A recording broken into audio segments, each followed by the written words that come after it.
Nagasaki, Sasebo area, and then I ended up living in America for the majority of my childhood and adult life up until college. Afterwards, was a teacher for a year. Then after that, I was went to college at Harvard, played football. Then afterwards, I was a teacher for a year. During that time, I was asked to play American football in Japan for Fujitsu Frontiers, which is kind of like a Shakaijin league out here. So I did that for 5 seasons. And then afterwards, I transitioned into working for a consulting firm. And then now I am the Japan country manager for a company called Red Phoenix Entertainment, which is a sports-related sports marketing company based in Houston that's currently doing business in China, Korea, and Japan. So stop there. Sports is my main love. I probably wouldn't have been here without it. And I'll stop there. And then as we go through, I'll send it over to John, and then we can go over these questions and stuff like that. John. Yeah, I'm John Gunning. Hello, everyone.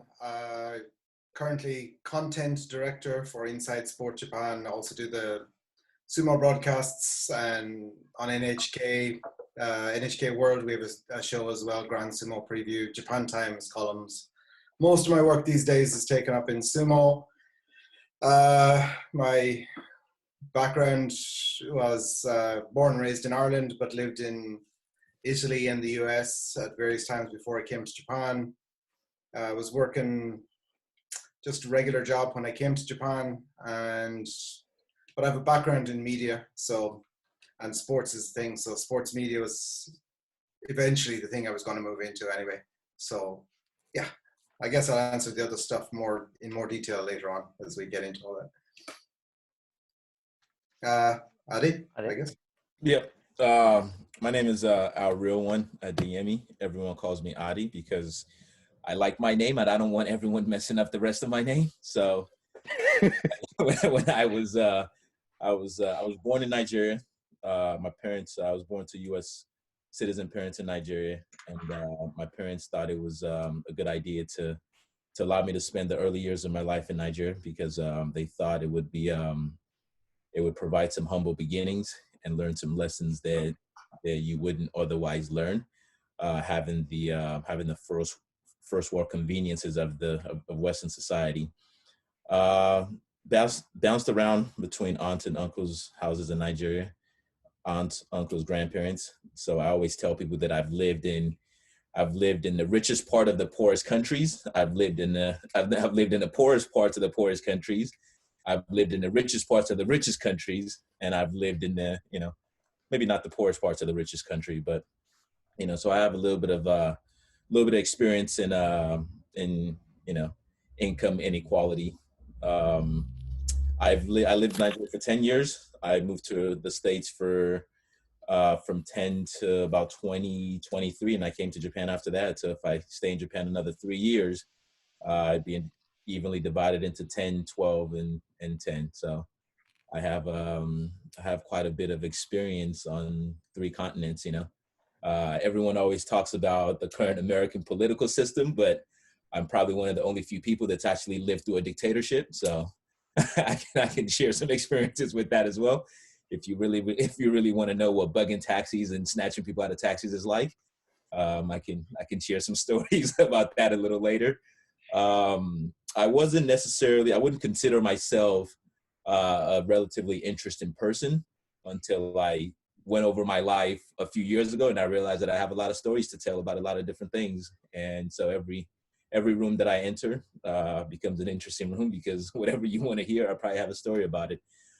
Picked up football when I was in high school because at the time I just come from I came to the States when I was in the 5th grade. Went through my middle school years in Santa Monica, California, and I was actually a pretty decent soccer player at the time. But then I realized quickly in middle school that if you wanted to hang out and be one of the cool kids, you had to play American football. So going into the 9th grade, I decided that I would no longer be playing soccer, something that at the time I played for 12 years, and decided that I would play basketball and football, and the skills transferred immediately. So picked up football relatively relatively quickly. Applied some of the same lessons that I learned from the other sports into football, and the rest is history. Everyone's goal is to play in the NFL as a dream. You know, that's like the pinnacle of your sport. Everyone's goal is to play professionally. That's the pinnacle of your sport. But when that doesn't work out, you look for different avenues and different ways to, you know, to continue to play. And Japan provided an opportunity not only to live in another foreign country, but to continue to play football. And initially with the mindset that you'd play for a couple of years, you'd go back to America, you know, they'd fall in love with you because you've been playing in Japan, and they'd, you know, sign you to a big fat contract and you live happily ever after. When that doesn't work out, you end up in Japan for 7 years. So yeah, that's a that's a short little brief history. Look forward to explaining more about myself and just getting to know everybody. So awesome. So you can see we've got a pretty diverse network from the U.S. to Nigeria to Ireland, and you guys are all happen to be in Japan. I've heard, you know, you guys were provided an opportunity, saw some interest. What really was the factor that drew you guys into Japan? It might have been different for everyone. It might be a little bit of the same, but what made your final decision to come over here to Japan?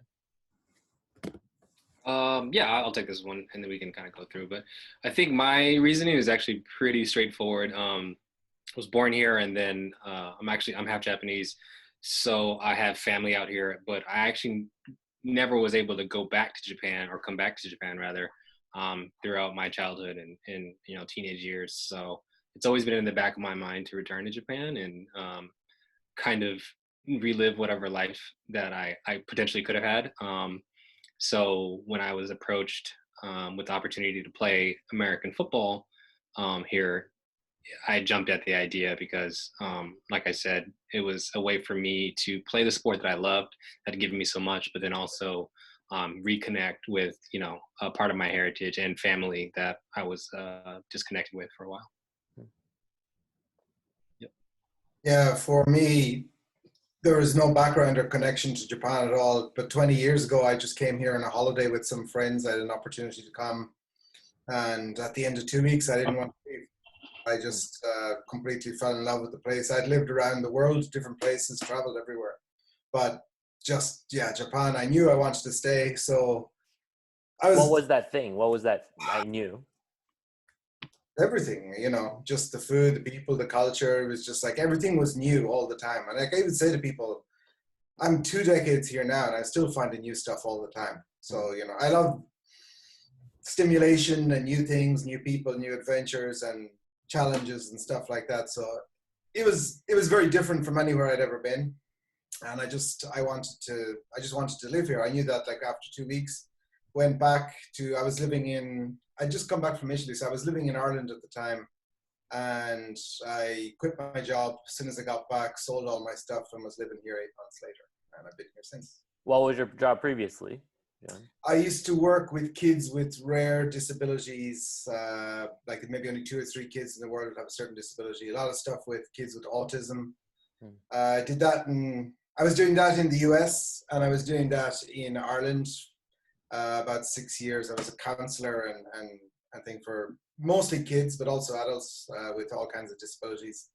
But I'd also, you know, I'd worked with the Italian army. I'd worked in like 20 other different jobs. I actually, before I came to Japan, I'd changed job and career probably like every 3 or 4 years on average. I just started over with something new. And so it was like coming to Japan and just starting from scratch in a Japanese company wasn't all that daunting because I'd been kind of doing that anyway, you know. So, but yeah, no, and 20 years later, you know, best decision I ever made. I'm still completely in love with the place. And having to do with a little bit of sports, can you tell us a little bit about your sumo experience too? Yeah,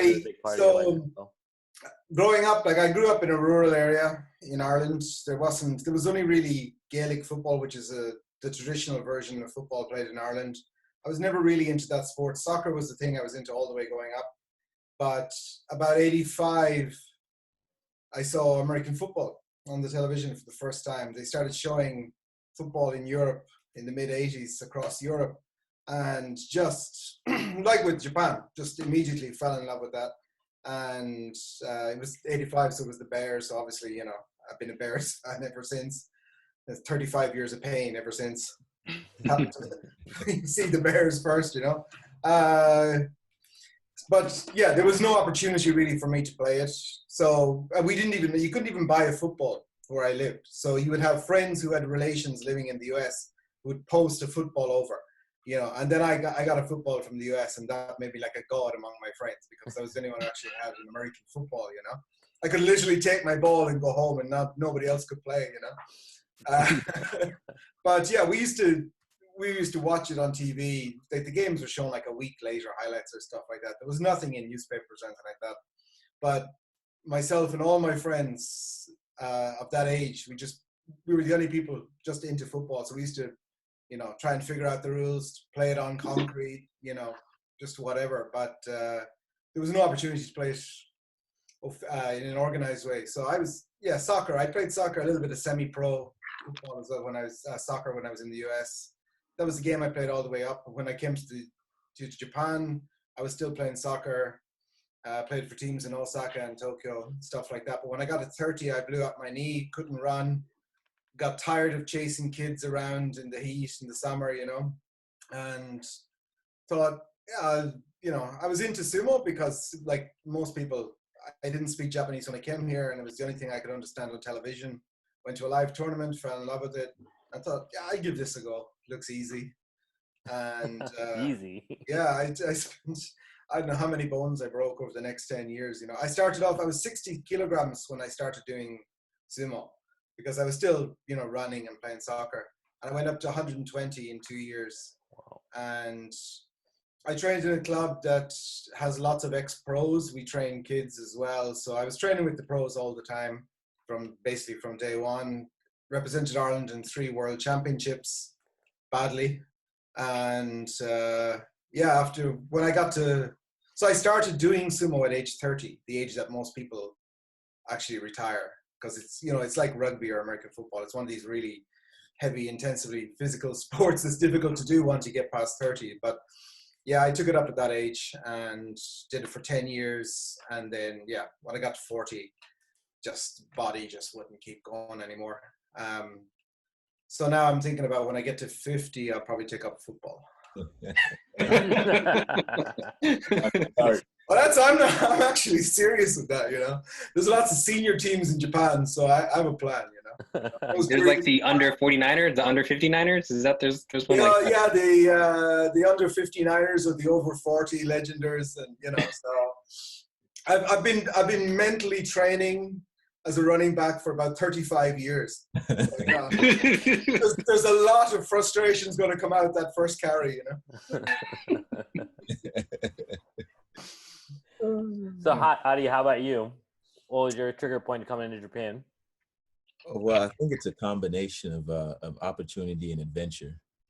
I think generally in our family, we're pretty nomadic people. And we moved from city to city to country, just looking for opportunity. And I think when the Japan opportunities came, so initially, the year after I finished playing football, I was working at our University of San Diego, that gap year, to continue to train and use their facility to have an opportunity to try out for NFL teams and to give that a good run. In that same year, a Japanese team, Nojima Rise, Japanese American football team, they came to our university to continue their further studies of the game. And one of our coaches brought them down to where I was working and introduced me to them. And, you know, they told me about the opportunity in Japan. And one of my ex-teammates at the time was playing for them.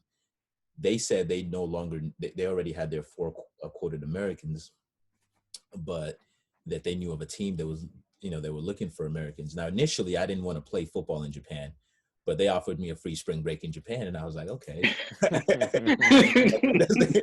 I was like, so when I got in touch with Fujitsu, they were like, hey, you know, we heard that you're interested in the opportunity, and I was like, yeah, you heard right that I was looking to come to Japan for spring break, and so I came to Japan, and I just so happened to bring my cleats.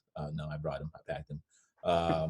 I brought my cleats, you know, we hung out in Japan for spring break, and I worked out a couple of times for them. And by the end of the trip, they liked the way I moved, and they liked what they saw, and they offered me the opportunity to play for them.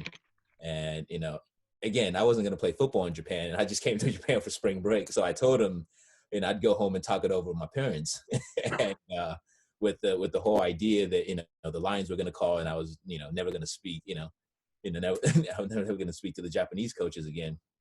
Well, weeks go by and the Lions didn't call, and the Japan opportunity was now starting to look like the best opportunity that I had. So going forward, and I had a good sit down with both my parents and one of my coaches who's had a world of experience, and he was just like, "You're in your 20s. This is a good opportunity, even if for 6 months, it's a good opportunity to go out there, make some connections. You never know where the connections will lead you." And when I talked to my mother, she said something very interesting. She said that she was like, from 16 to 32 is the endanger zone for African American males in America. So I wouldn't mind if you were in another country for those years. So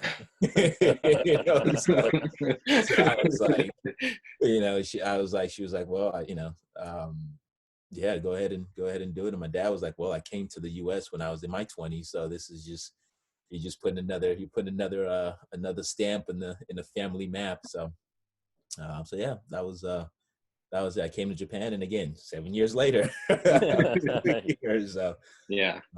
So yeah, that's how it started. Got it. Yeah. So Adi and I actually came in the same year to Fujitsu. So he and I are literally we met at the airport. Yeah, we were there for everything. We were there for our first experiences, and I think that we both had this conversation initially that we both wanted to we wanted to go in the NFL. That was our ultimate dream, and all right, we'll be here for one season, get film, and then try to kind of go for the pinnacle again. And then we both 6-7 years later are both here in Japan still. Yeah. And it's just one of those things where you find a really, really good opportunity here, and it obviously Adi's still playing and one of the best in his position. But once I retired, I was able to still able to find out ways to make a living outside of sports / now in sports. And I think that's a big thing, a testament to kind of Japan itself. There's always opportunity to find it. And to be quite honest, athletes, people really do underestimate the ability of athletes to find the next opportunity. So yeah, sorry, Doc. No. I think that's a great transition, and it's kind of want to dig a little bit deeper before we aim to switch part. But as you guys all talk about opportunity and stuff like that as well, I think with your different backgrounds, you've experienced not just sports, but life outside of Japan and US and all these other countries. What do you think, having been in the middle of it, what do you think are the characteristics of sports in Japan? We talk about, Adventure Cafe, open innovation and stuff like that. And there's a different understanding of different words or different phrases between here in Japan and around in the world. So for people to understand whether it's going into another career or understanding just strategic opportunities that are out there, people have to kind of be on the same page in order to understand each culture and each person, I think. So, as an athlete in Japan, what do you think are some of the differences, and what kind of advice would you have for future athletes that might be looking at an opportunity here in Japan? Oh, yeah. I think all of us at one point in time, had, somebody from our hometown, hey, I want to play football here. And they've kind of talked to us about things. I think after a while, I had to tell these guys very truthfully. I'm like, no one. Two things in particular. One, you should do your homework.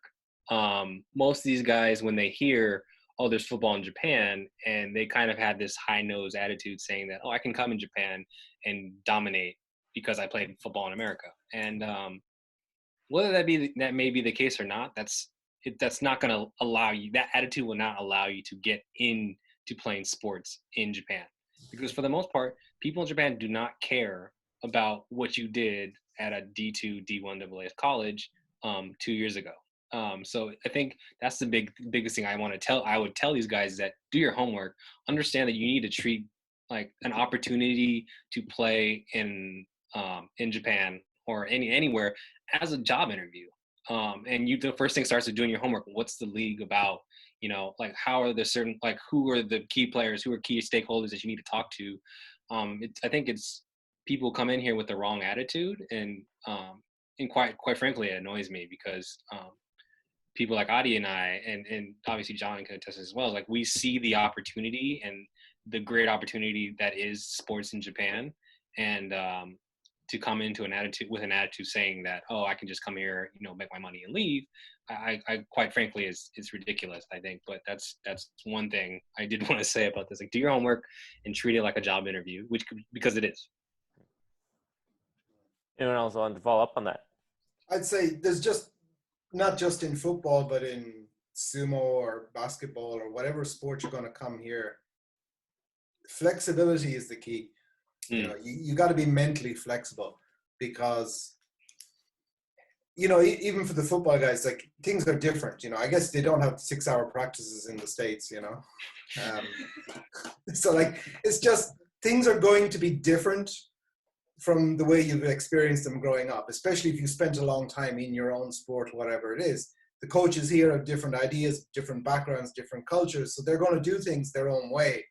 And you're not going to come to Japan and change Japan, or, you know, tell everyone, hey, this is how it's done. Like, even if you're right about certain points and there's a better way of doing it, it's not necessarily the best way to do it. There are, you know, Japan is very heavily dependent on relationships, and it's very top down and stuff like that. So it's not really a matter of like checking your ego or stuff like that. It's just, you know, listen first and be flexible and be open to new ideas, even if they don't make any sense, because having the right attitude, as Gino says, will get you so much further than just pure ability. You know, the guys who succeed and the guys who stay here and build successful athletic careers and successful post-playing careers are the people who are most willing to change and develop and learn. That's so, just being open-minded is the key thing.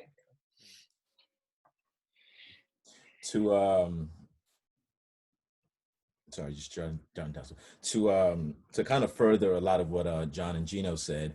You know, patience is a big one.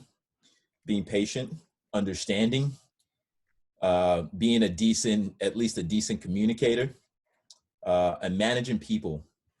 I think that, you know, that can go a long way to whether or not you're successful in Japan or not. I think the patience comes from the fact that Western and Eastern societies and cultures are very, very different. And coming in with the bullhorn attitude of the West is not going to get it done in Japan. You know, even if you, like, you know, John said, even if you are right, even if you are, you know, there's a culture and there's a standard that's been built over generations in Japan that have, you know, what is it? You know, the nail that sticks out will get hammered down. You know, like that's how Japanese society works. You know, so you coming in and, you know, they don't necessarily need your business, you know. So you understanding that, finding a way to communicate with people, and I don't want to use the word massaging their egos, but making it come across as their idea is a big one. And understanding that, you know, if you build the relationships, the wins will come eventually. You know, so, you know, little things like, you know, like going to, I can't tell you, and I don't drink alcohol. I can't tell you how many times I've paid $40 for a green tea before, because that's just what you have to do when you're in Japan. You have to go to these, I don't want to say drinking parties, but you have to go to these nomikai where, you know, where everyone's drinking, and just like, oh, what do you want to drink? I'll have a green tea, and I have another one and another one. They're like, okay, at the end of the dinner, $40. I'm like, all right, you know. Like in my mind, I'm like, man, I can go to 7-Eleven and get a 3-liter, 40-liter, 5 liters. You know, I can be swimming in green tea for $40, you know. But those are just the things that you have to put up with, because that's how Japanese culture and Japanese society works. They get, you know, they talk to you more, and they communicate better sometimes when they're inebriated, when they're drunk. You know, like, so like, and that's how, you know, and then they, you know, they recollect it on the field the next day, like, hey, like, and they'll be running like, yeah, we had a good time last night, huh? You know, like it's just one of those things. So I just, before Tyrone jumps in there, the thing about that as well is, like, when you're being checked out or you're evaluated, more important almost than what you can actually do on the field is the ability to fit in. Exactly. And not create waves, because you know, it's a cliche, like wa and harmony is the most important thing in Japan. Yeah. So somebody who's going to come in and not cause stress for everyone else around them. Yep. This is a country where people, you know, they don't have ringtones or keypad tones on their phone. They don't wear strong smelling aftershave or perfume because they don't want to bother the people around them. So you put the people around you first and their considerations, and that's the same for athletes and teams. So if you're a person who can come in and smoothly blend into the team and, you know, get on with everyone, you know, that will make your life so much easier than if you're someone who's, you know, absolutely balling out on the field, but it's just a pain in the ass for everyone all the time and a hassle to have to deal with. Yeah. So you know, I mean, it's kind of common sense, but it's just taken to another level in Japan. So, you know, being someone who's not going to make waves. And it's common sense in Japan, but you look at how professional sports are handled in the States. It's what is it? Production versus talent versus production, right? Like if his talent is high enough, then you're willing to put up with some of the stresses and some of the messes. But the minute the talent starts to drop, then you might be looking to cut him. Well, in Japan, no matter how talented you are, if you're a pain to deal with, you know, you're never going to get to the place where you want to go, you need to go. And it's sad that because you look at sports as a meritocracy, but in Japan, you still have to play some of those games. So. Yeah, it's a group-based society, right? Not individualistic society. So I was going to mention individualism. Being happier than the individual is the more important thing. Yeah, between teamwork and individualism. That's super interesting. And in a sense, so Adi, you mentioned earlier before we started talking that you kind of are maybe not on your way out, but you're talking about, you know, acting on different things other than sports. Yeah. What have you kind of moved on to? What are you working on these days? What kind of growth are you looking into? Well, when you wake up in the morning after a certain number of years, I'm not sure if it's necessarily that you want to be proactive, but your body telling you to be proactive. You know, so when those knees start screaming, when the back starts screaming, it's probably a good idea to start looking at other things and start nurturing other things that you're interested in outside of sports. You know, everyone has a deadline. Father Time's undefeated. You know, so no matter how long you play, that day is gonna come. You know, so for me, you know, I saw the way that Gino approached his exit, and I saw the route that he went, you know, in consulting, and I saw kind of going through working for the company he worked for the first year, and then kind of finding a niche in kind of what he wanted to do and bringing his vision to life. So for me was, how do I take that and how do I take those lessons? How do I take those lessons and apply it to my life currently? So a couple of years ago, I've had the opportunity to be able to invest in a couple of different things that that's coming to fruition right now, that hopefully, you know, will set me up for post sports. You know, me and my cousin, he came to Japan a couple of years ago, and we sat down here and we talked about a business opportunity to get into fashion, and he's big on the fashion. He lives in London, you know. So we initially started as a shoe company. Well, that didn't go so well initially. We ended up transitioning to a clothing company, and it's become one of the, you know, fastest growing streetwear and apparel in London right now, actually. You know, so we're making waves, and obviously, you know, the virus and the pandemic has affected everybody's business, you know, but we're still doing decent business online, and a lot of our clients and a lot of our consumers are online based, you know. So like, we were affected with the brick and mortar because we do have a physical store, but a lot of our online sales still remain the same. Now, our supply chain was affected because we used to make most of our clothing in Italy, and the fabric came from Italy. And when Italy was hit, you know, there goes your suppliers. So, essentially, I think even before the pandemic happened, because of because of Brexit and everything that was going on with that, we started to transition and move things to Portugal. We were making a lot of our fabrics in Korea and Italy. Well, because of Brexit, we could no longer make it in Korea anymore. So we started moving it back to continental Europe, to where you can drive trucks across the border instead of having to fly it across the border. So that's one opportunity that I've been looking at. Being from LA as well, real estate is huge in LA. So if I know initially when I first came to Japan, my mother always harped on it to get a place in LA, and even if you're not living in it, to use it as an investment property.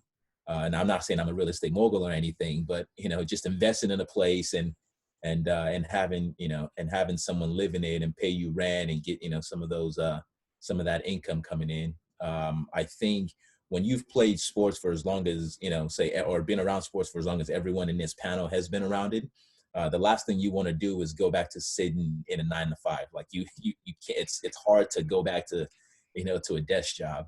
So I just look at those opportunities that would allow me to have both freedom of both have financial freedom and spatial freedom, whereas I can live anywhere in the world. So there you go.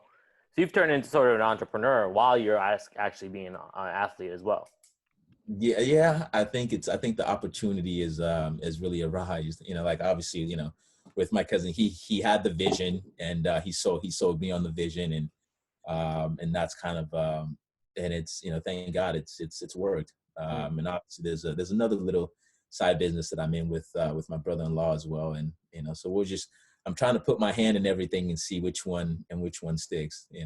And I tell him, I always tell him at the end of the day, if I get $1 more than I invested, we're even. For as long as I don't lose money, like we're even.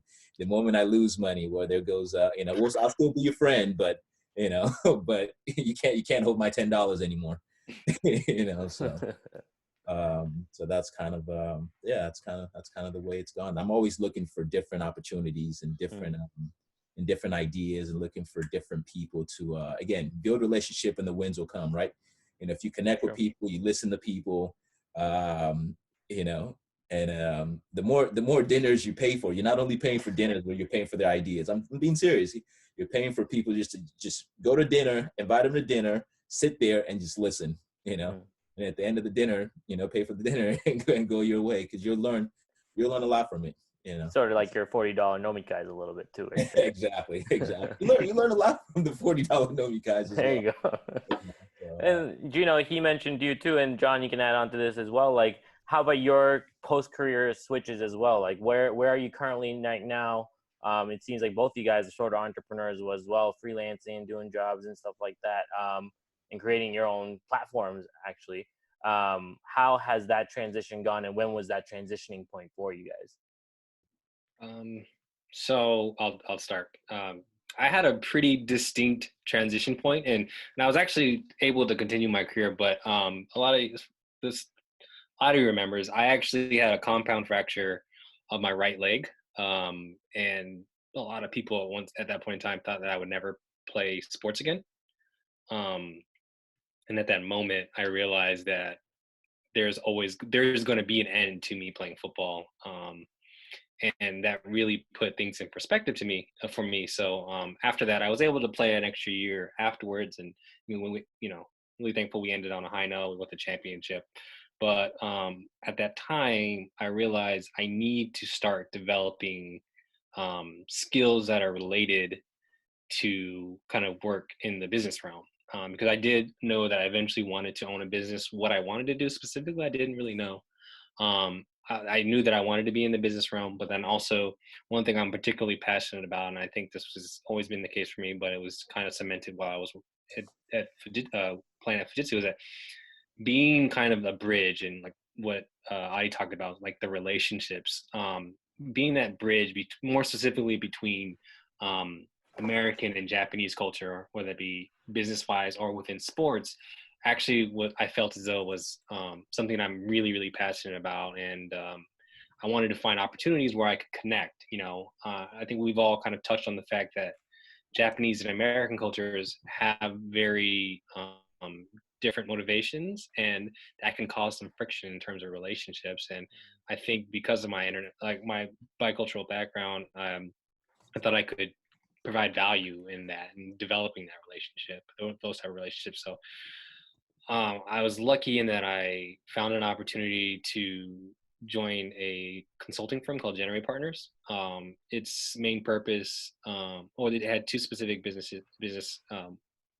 One was new business consulting, but the second one was Japan entry, so helping foreign companies enter the market. And I felt like those 2 years that I spent there gave me a real basis for business acumen, and more specifically business culture in Japan, and trying to educate Americans or foreigners on business culture in Japan. I felt as though that helped me develop my skills, and and that bridging business acumen, all those type of like hard skills that people look for in jobs. And that being said, I knew that I wanted to be in sports because it's what made me excited. Being around sports, being around games, athletes, coaching, all these type of things that made me extremely excited. And I knew I needed to eventually get back to that. And to be quite honest, this opportunity that I have now I wasn't actually like looking for it per se. It kind of just ran into me kind of on accident, because I met these guys on accident. And Red Phoenix Entertainment, the company I told you guys before, I'm now the country manager of. I met them during Adrian Peterson, the legendary NFL player, came to Japan maybe a year and a half ago. And Red Phoenix Entertainment was the one that brought them here. And I always stayed cordial with them. And, I supported them and, giving them advice on how to kind of navigate Japan and stuff like that. And about a month ago, they said, "Hey, we're looking for a full-time guy," and I said, "You know what? I'm already helping you guys for free, so I might as well get paid for it." And honestly, it's what I want to do, because it connects American sports properties and athletes to Japan, and vice versa. So I felt like this is right up my alley. This is what I'm passionate about, and I honestly couldn't be any happier. I think the biggest thing was that I realized I needed to develop skills, and from there I had to pursue my passion with aggression. So going to Generate was definitely helpful in that manner. Got it. John, anything you want to add to that point? Yeah, unlike say Ade or Gino, I was never actually playing a sport or doing a sport was never a full-time thing for me. I always had other stuff. I mean, I've always had like 20 things on the go. I wrote a book the first month of this lockdown. So like, you finished it too. Yeah, I finished it. Got it done. Since the publisher is coming out next spring. So I got to lose weight so I can play myself in the movie now. There's a little bit of an overlap thing actually between what the two guys said. So like with Gino's injury and with Ade having all the businesses, the thing. So I've dealt with sport in a work capacity on and off since the mid-90s probably. So I've seen an awful lot of athletes, come up through from kids all the way up to retired and post-career. And I think the biggest thing, I think the two guys here really have the right idea. The biggest difficulty for athletes is retirement, because a lot of guys they're not even 30. You're a child really in terms of your whole life, but you're finished, and because professional athletes at the highest level are so focused, I mean, one thing that leads to success is an ability to have a singular focus. To get up when you're not feeling well and go and train. And that's what you see all these guys doing. And they can shut out the distractions. That, there are obviously physical advantages people have, but the ability to focus, what was that quote? It's not everyone wants to win, but very few people want to do what it takes to win. So that's what athletes are. Athletes are the people who can focus on and do what it takes to win. But the flip side of that is they're so focused on their day-to-day and schedule that when that's suddenly gone, they're at a loss. And it's like being dropped off the edge of a cliff for a lot of people. The team no longer is there to tell them what to do from, Sunday to Monday. They don't have a schedule. Some players I used to know, they say they would get up in the morning, they would go out in the car, and they would be, 10, 20 kilometers down the road, and then they would just pull in because they didn't know where to go.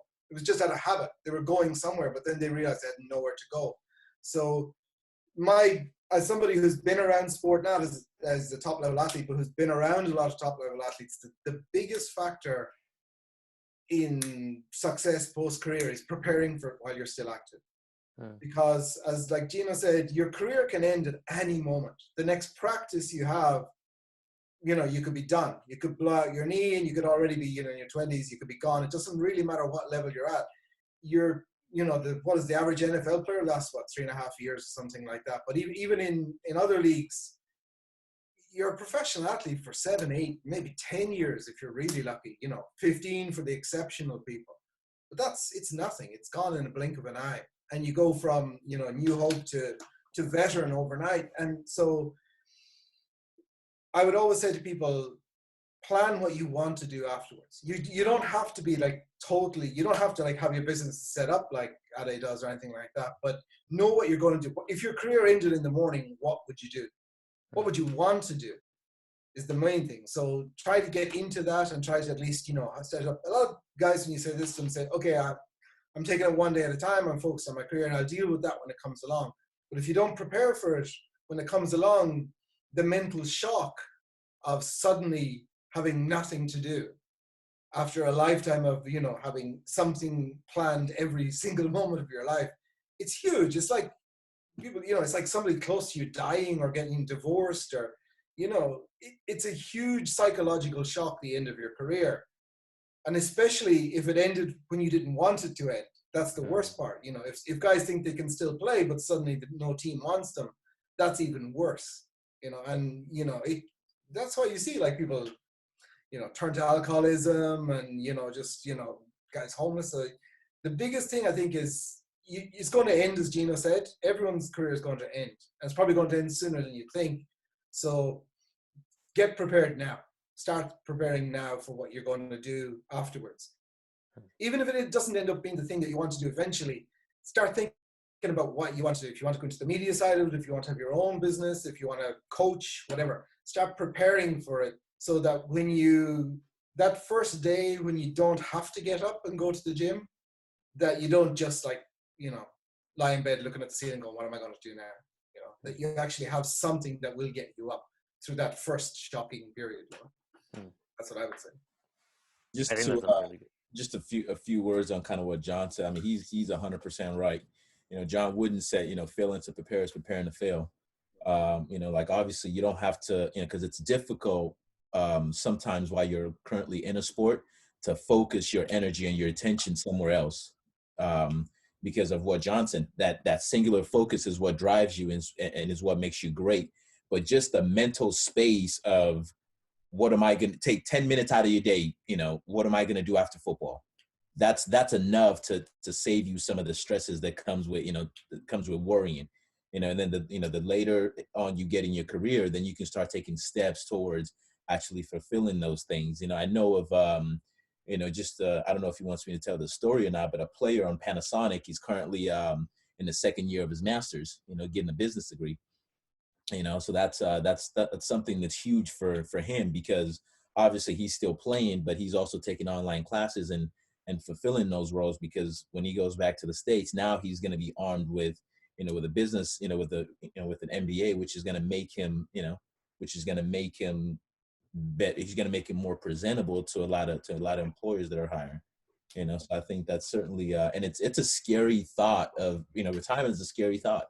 Like John said, it's, sports has organized your life since you were 5, 6, 7, 8, 9, like sports determined what holidays you went on. Sports was probably some of the reasons why Gino didn't come back to Japan for a long time.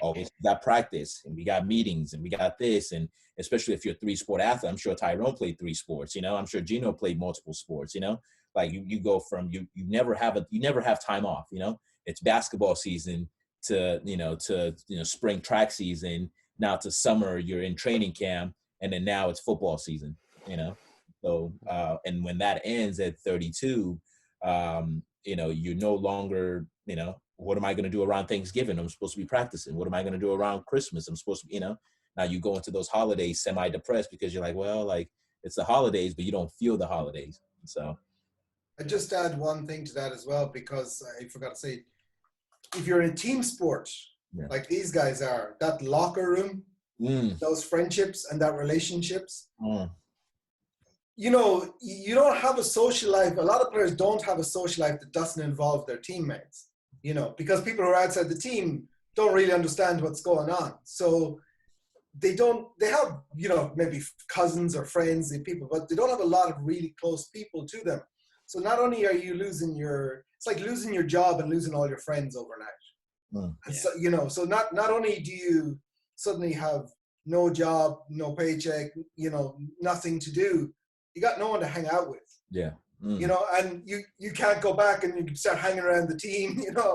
Most guys just don't want to do that anyway. They don't want to be the person who's just like standing there, the ghost at the feast, like Macbeth, and And two prime examples, just quick, last two examples. You look at when football players get married, right? You look at how many of those guys that are in their wedding party are former players. You look at, their best man is probably a former player. Their groomsmen are probably former players. And then you look at, a lot of our guys with Fujitsu, right?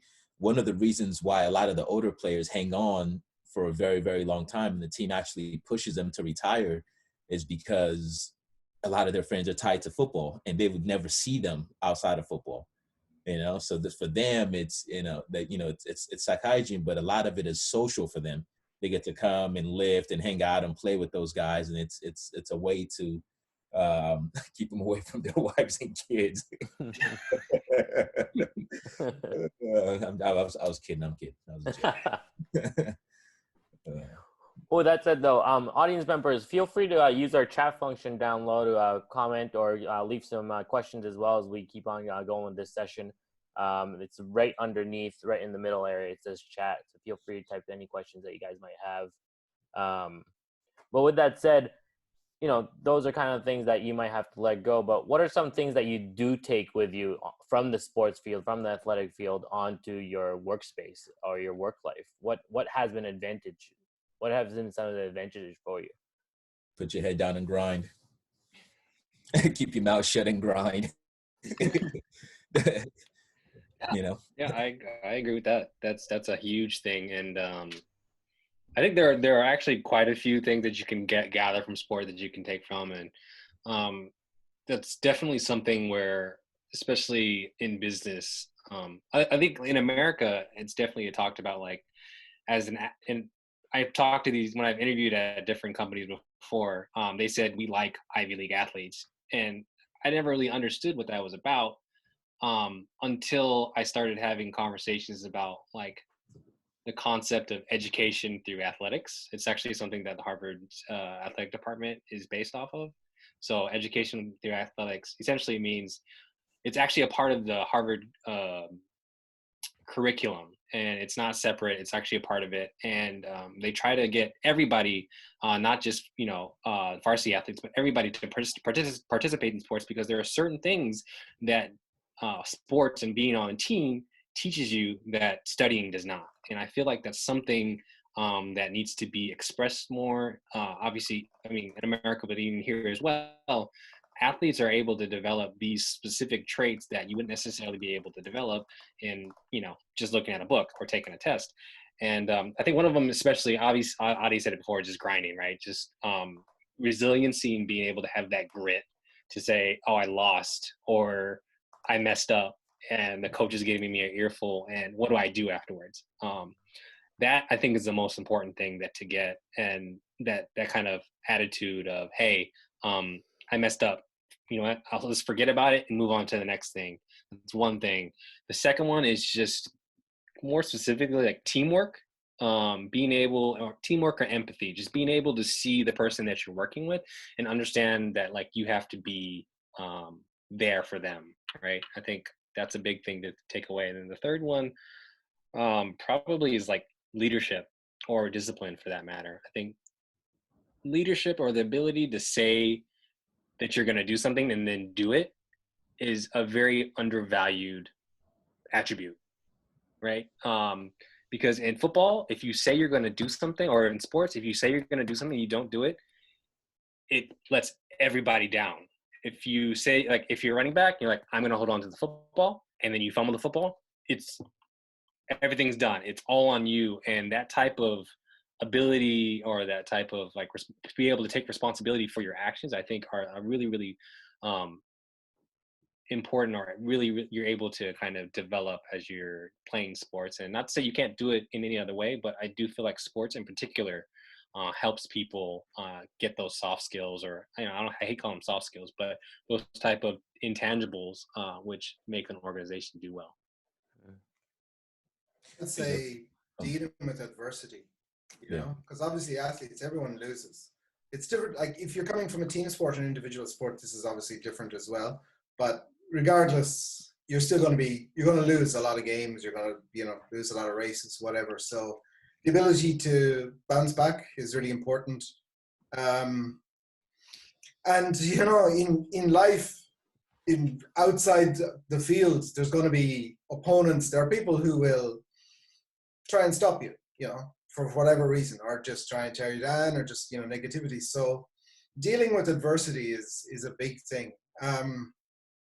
It's harder, like on the field of play, obviously, you know what you can do to overcome the opponent. But especially if you're in a society like Japan, where it's very different, and, negative reactions can actually be counterproductive and stuff like that. You have to deal with different people. But what I say to people is, I think it was Winston Churchill, which is weird for an Irish person to quote Winston Churchill, but you'll never reach your destination if you throw stones at every dog that barks.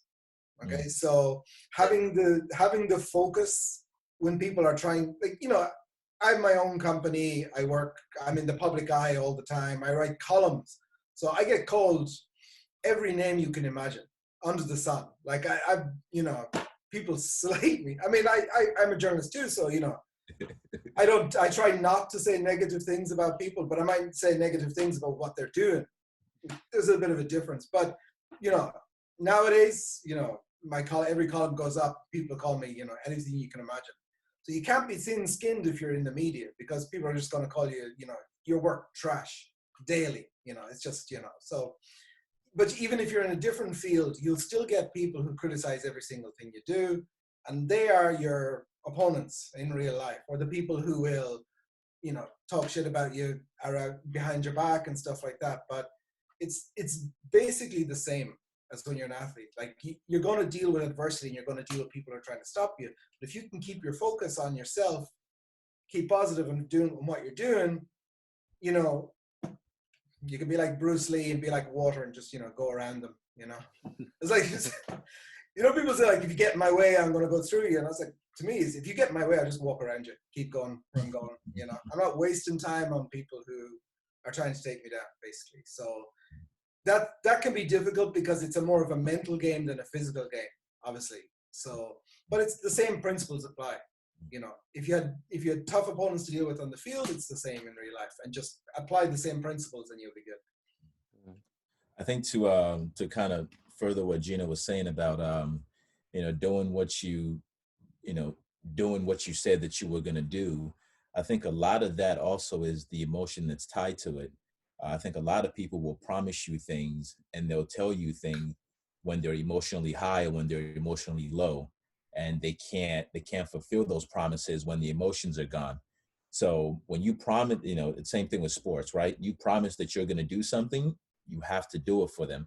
When in real life, if you tell someone you're going to do it for them, even if you're not in that same emotion anymore, you still have to come through with that promise. If I promise you in life that I'm going to help you move, it doesn't matter if it's raining, it doesn't matter. I literally have to be like almost dying for me to be like, hey man, I can't make it. If I can make it, I'm going to try to make it, because I gave you my word. So that's a very important principle as well. Because a lot of times when after a win, you start promising, man, like we're going to do this and we're going to do this and we're going to do this. And then like, we're going to work hard and we're going to come back next year. We're going to work super, super hard.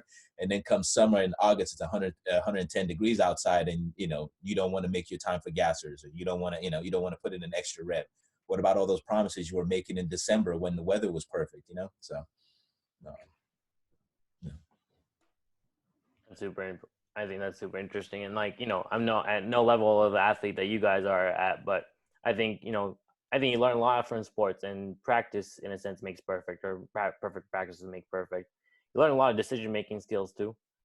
Like, you know, as John said, there's a lot of adversity and that you have to deal with too, but things change every second within a game or within a practice. And you have to kind of be able to kind of maneuver around that and kind of be able to make your own decisions, whether they're right or wrong, whether you make a turnover, whether you make a great play. It kind of happens as you kind of go, and you're able to kind of move on from that. And I think that's a great skill that you kind of learn as an athlete.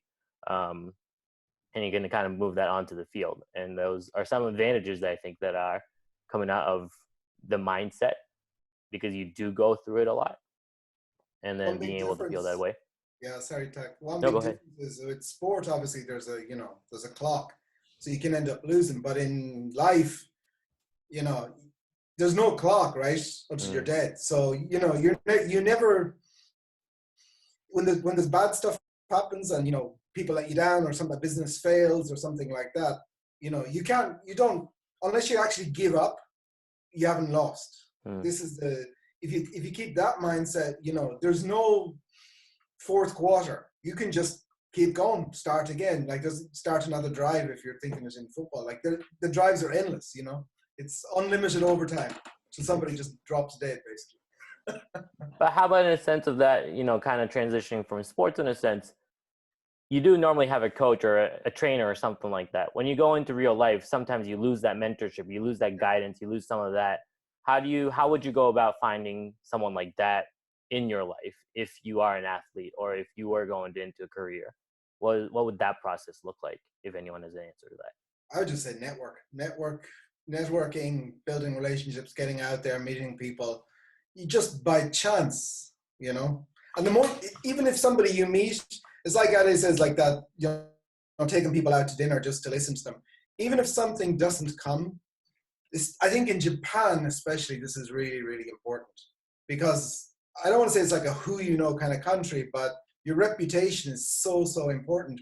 So if you get out there and meet a lot of people, even if the particular person you meet on one day doesn't have anything that they can connect with you, they meet a lot of people.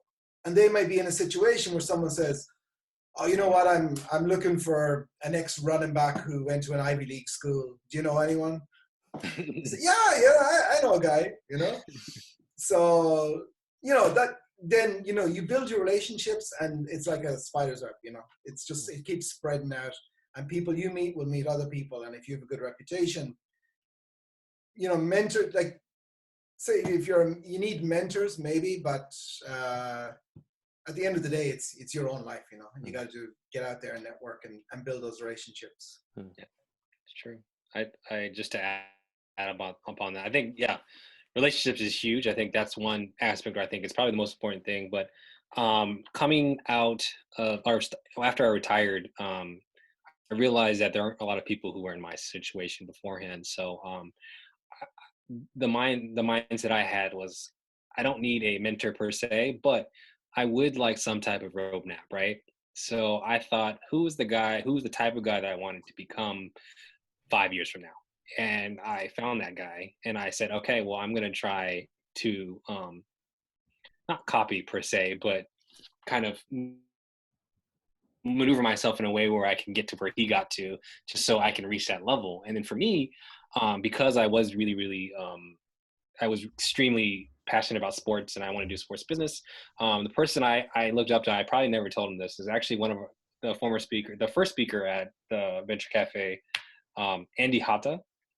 He's a former football player for the Silver Star, and he's currently the president of One Championship Japan. And I've never told him this, but I wouldn't say he took me under his wing, but he's invited me to dinner a couple of times, and I see what he's like. I see how he thinks about things and his vision for Japan sports. And I'm like, okay, you know what? I want to be like you. So that was one thing I did. I found kind of the prototype of who I want to become. And I just said, hey, I tried my best to do a brain download. I'm like, hey, why do you think about this? What do you think about this? I kept asking questions. I said, invite me to anything that you can. And it's worked out quite well, just because he's the type of guy that was more than willing to give, information and, best practice for these type of things. So that was one thing I would say to people is, like, if you don't know how to do something, find someone who does. And you can ask them, and the worst they can do is say no. And then you move on.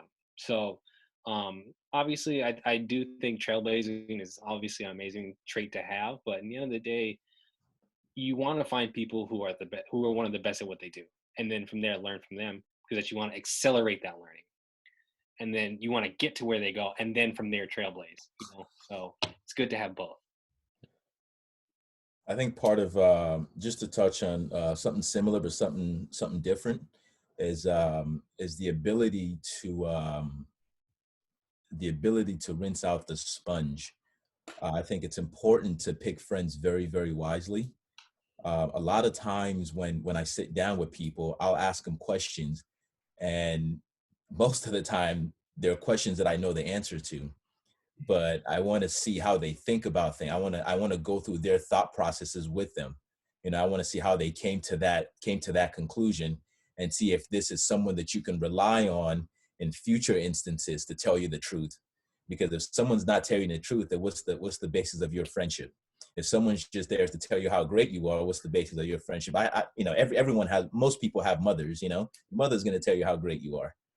But your friends, like, you need someone to say, hey, that might not be the best way to look at this. That might not be the best approach. And it's also important to find, you would call them mentors, but it's important to find friends that are older than you. Friendship is not only in your age group. There's a reason that people write books, because they want to tell a story, right?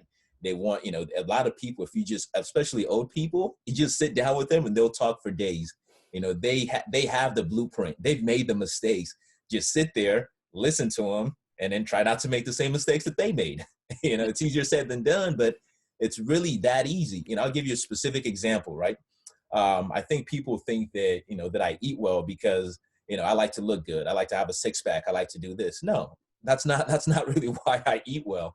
I eat well because I've watched, men in my family and in my extended family, come up with diseases that are related to, to bad eating habits, and I'm like, well, I don't want to have, I might die young, I might die old, I don't know, but I don't want to have bad eating habits. I don't want to have hypertension. I don't want to have a stroke. I don't want to have this. I don't want to have that. And the best way to do that, well, you better start eating some broccoli. You better start eating some, maybe eating red meat every day is not the solution. Maybe find a friend that's a vegetarian, not become a vegetarian, but add vegetarian, diets, add vegetarian things to your diet. Maybe instead of eating, meat every single day and eating animal protein every single day, now it's okay, 3 times a week, 4 times a week. Now we're eating more, chickpeas, we're eating more lentils, we're eating more, so it's important to always assess the people around you, right? I always say, take the temperature of the room. And if you take the temperature of that room, you're the smartest person in that room. Well, you probably should, you've probably learned all the things that you need to learn in that room. So move to a new room. So. Information gathering is super important. Getting to know a relationship is super important as well. And I'll mention it again to people in the audience. Please feel free to use our chat function. I know it's already past 9 o'clock, so we're keeping you guys overboard. I have one last question. Unless the audience members does too, we'll open it up to Q&A. What is your next step? Like, John, you said you've written a book in a couple of weeks during Golden Week. You just finished one up. Where is the next 5 years, 10 years looking for you guys? How's that going? Yeah, after writing one book, I realized how easy it is. So I'm going to write 2 more this year. And 2 more? Yeah. Wow. That's amazing. Obviously, this company I have now, I want to turn it into, big successful company, but I got a lot of other personal ambitions too. I think having goals all the time is important, It's like, there's no possibility of me retiring. That's just, I've slept an average of 2 to 3 hours a night my entire life. I go to bed at midnight and get up at 2 a.m. That's, it's not what you're supposed to do for health, but Like even when I was young, 4 hours of sleep, I couldn't stay in bed anymore. So just for whatever reason, DNA, I have like a fire to just do stuff. I just want to do things. I want to do the things that I haven't done before. I want to meet people I haven't met. I want to go places I haven't gone and just experience as much as I can.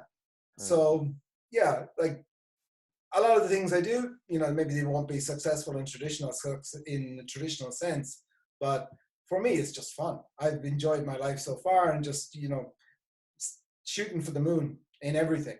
You know, I want to be the first foreign-born person ever on the Yokozuna Deliberation Council for Sumo. Oh. I want to start at least 2 more companies. Like I said, write a couple of books every year, you know.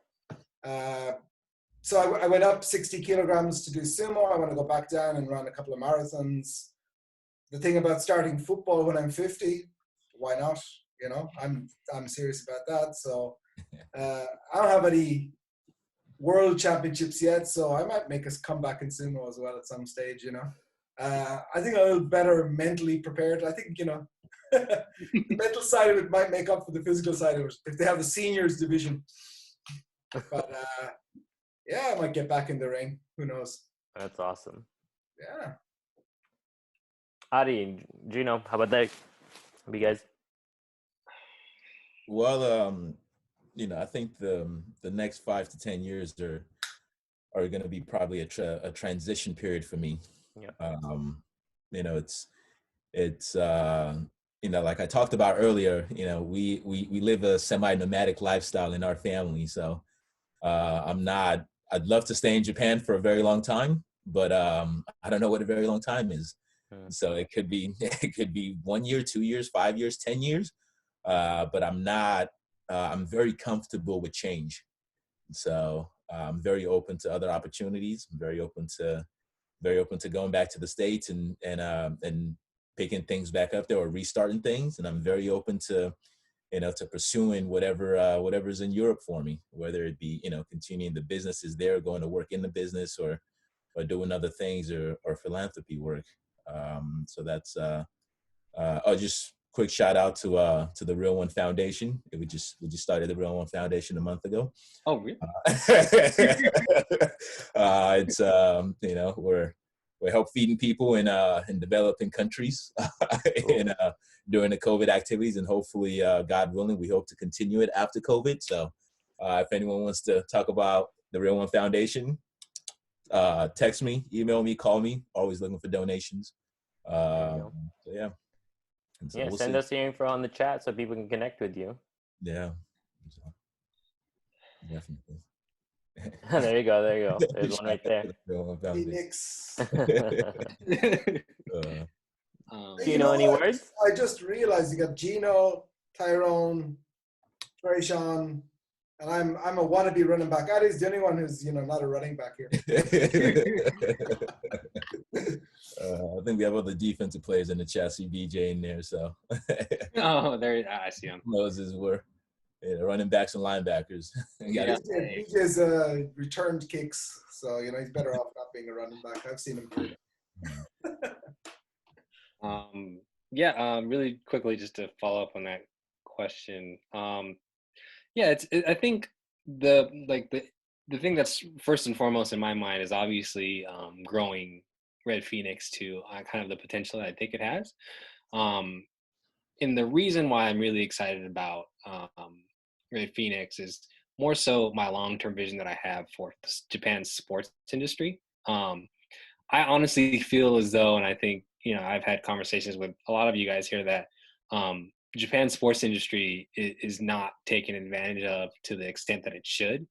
You have all the ingredients for literally a world, you know, power in terms of sports, and I feel like it's kind of mottainai, right? So my vision is to kind of have the rest of the world understand how great sports in Japan is, and then also have Japanese sports be more open to showing that. I think there's a kind of an island mentality right now saying we're fine with what we're doing now. But if you look at sorry, it's a little bit of a tangent, but if you look at baseball in Japan, it's up there with the MLB, but everybody in America has no idea, right? And they kind of has a basic idea, but they don't know who the top players are here, and unless they come to the MLB. And I feel like it's a shame. And yeah, that's one of the things that I want to create a more open dialogue with Japan sports, with the world, just so so people can see how great sports are here. And that comes from me playing football out here and saying, wow, like I didn't know football was like this out here. And that's the motivation. I'm like, you know what, if I want people to see how, the possibilities and the opportunities and essentially how great the sports industry is here. And, one of that is being the bridge, and that's where Red Phoenix comes. But then also another thing is just helping the sports industry grow, whether that be through grassroots coaching, helping athletes, and then also promoting the merits of sport. And I think that's, that's what I really like about Venture Cafe. Venture Cafe's activate sessions are like, we're showing, hey, sports isn't just about what do you do with the ball, it's everything around it. And I'm just really glad we were able to have this talk. That's, the exact same reason. One of the three main reasons that I set up Inside Sport Japan is for that very reason, to publicize, like you said, there are so many great athletes, so many great sports here, and people just don't know about them. And just, the X League, because you guys are in that, you could say outside of the NFL and CFL, this is the third best league in the world. I will say, well, maybe obviously there are some good independent leagues in the States and stuff like that. But outside of North America, this is the best football in the world. And, even inside Japan, people don't know about it. What is it, like number 47 in terms of popularity? It's craziness. And you got all these great athletes, people coming from, NFL and big Division I programs and stuff like that. And that, just take that sport alone as an example. But there are a lot of other sports with fantastic athletes and, exciting games and stuff like that. And like Gino said, just, getting that out there and letting people know about it. That's a worthy thing in and of itself,